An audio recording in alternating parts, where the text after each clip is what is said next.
Chapter 13. The Search.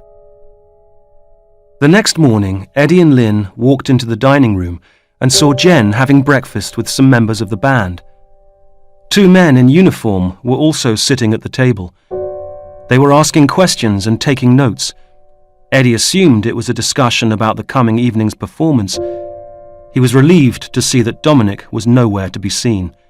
He still didn't feel ready for the inevitable second confrontation. "She looks upset," said Lynn as they sat eating their breakfast at a table nearby. "Maybe Dominic went back last night and started another fight." "Where is he then?" "Maybe she strangled him." "Eddie!" "Sorry. He's having a lie-in, I suppose. Who knows? Who cares?" At this point, Jen looked across and saw Eddie and Lynn. She pointed at them and got up to come over. The two men in uniform accompanied her. "Hello, Jen," said Lynn. "Is something wrong?" "It's Dominic. He's missing. He never came back last night. Have you seen him?" Eddie went cold. Lynn looked at him. "Not this morning, no," said Eddie. Lynn shook her head to say the same thing. "Did you see him last night at all?" said one of the men. Yes, I did," said Eddie. "I went out for some fresh air, and Dominic was outside. We chatted for a bit, and then I came in. Dominic stayed outside. I didn't see him after that." Eddie could honestly say that this was the truth. He decided not to mention the part about trying to kill each other. "When was this?" asked the other man. "Oh, about midnight, I think, or just after." "What did you talk about?" "Oh, not much, really. The cruise, the weather, the food, that kind of thing." Eddie decided he needed to tell them more, just in case people became suspicious. Get his story out first. "I remembered him from a long time ago, though," he said. "What do you mean?" asked the second man, looking up from his notes. "Mr. Stevens used to work at the same company as me years ago, at Fenton's, a software manufacturer in the UK. He was the divisional boss for a while. I was in sales. When Lynn and I first saw him yesterday, we weren't sure if it was him or not. I wasn't feeling well anyway, so we thought we'd meet him later and find out then." "And was it him? You knew him from work?" "Yes." "And did you talk to him about it when you saw him later?" "He didn't really remember me, and it was almost 20 years ago. I don't blame him. Anyway, we're both here to get away from work, so I guess that's why we didn't really talk about it. I wasn't outside with him for that long." "Did he seem upset or stressed in any way?" Eddie suddenly recalled Dominic's face again. He had looked very upset and considerably stressed when Eddie had his hands around his neck. "Not particularly." "What about you, Mum?" asked the first man. "I only met him on the cruise for the first time yesterday. Jen introduced us when we all met by chance at the hotel around lunchtime yesterday." "And how did he seem to you?" "Normal, I suppose. Eddie wasn't feeling well, so we came back. I didn't see him after that." The Parvina returned to Barbados, where the cruise was delayed and an official search began. Eddie saw helicopters come and go, and he saw police coming and going at the harbour. There was even a TV crew. The atmosphere on board had not changed very much. The ship was so big, and there were so many people, with so many things going on, that Dominic's disappearance seemed only a minor problem. It was almost like an additional activity for the passengers to talk about. Who was the man? When did he disappear? Why? What happened? Was he injured on the ship somewhere? Did he fall overboard? Eddie and Lynn walked into town to get away from things. They walked for hours around the streets and marinas. Here and there they stopped and looked at their map and read their guidebook about the history of Bridgetown. They tried not to talk about Dominic, or even to think about it. But Eddie could see that Lynn was worried, and Lynn could see the same in Eddie.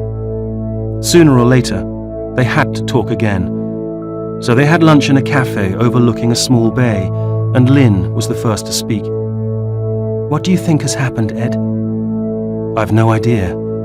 I left him standing by the rail. He was okay. After the fight, he was obviously tired, and so was I.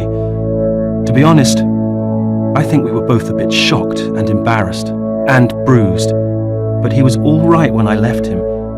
Actually, I thought he would come after me. I was in the toilet for about 10 minutes. Then I came back in to find you.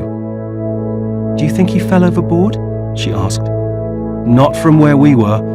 There was another deck below and the rail was too high. To go overboard, he'd need to jump. So, do you think he jumped? The man thinks he's better than anyone else. Why would he do that? Who knows? 16 years is a long time. People change. Yeah, well, people like him don't change, unfortunately. When they returned to the ship, the police asked him to go to the office in Bridgetown to give an official statement. Jen had made her statement and given all the information she could. When she mentioned meeting Lynn and Eddie, it did not take them long to follow it up. And you met at the hotel, is that right? Asked a tall policeman sitting at his PC. Yes. Were you friends? No, but I worked with him many years ago. We never stayed in touch. We were only colleagues, and I never knew much about him or his life. I couldn't believe it when I saw him again after so long. He didn't even recognize me.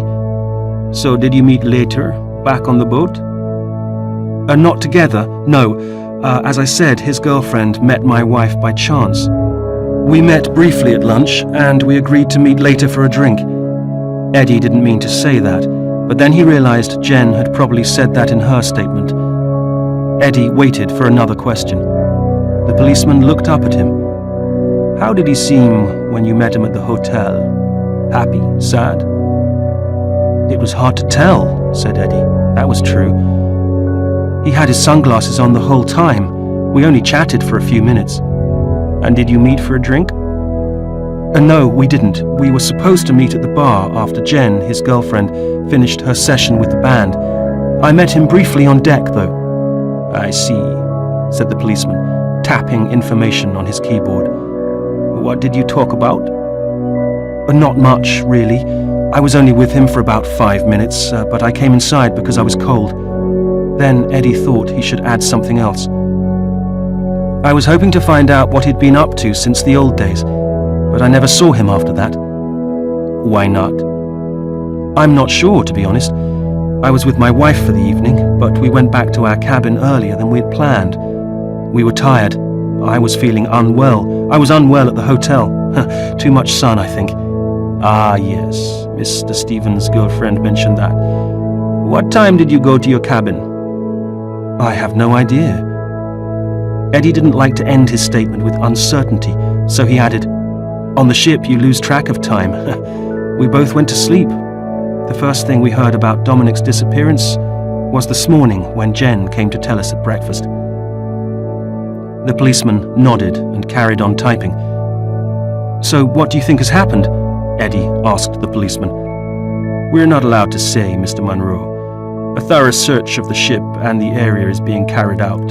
If we hear anything, there will be an announcement. Is that all then? Asked Eddie. Yes, thank you, that's all for now. We have your details if we have any more questions. Okay, said Eddie. He got up and walked out of the office into the bright Caribbean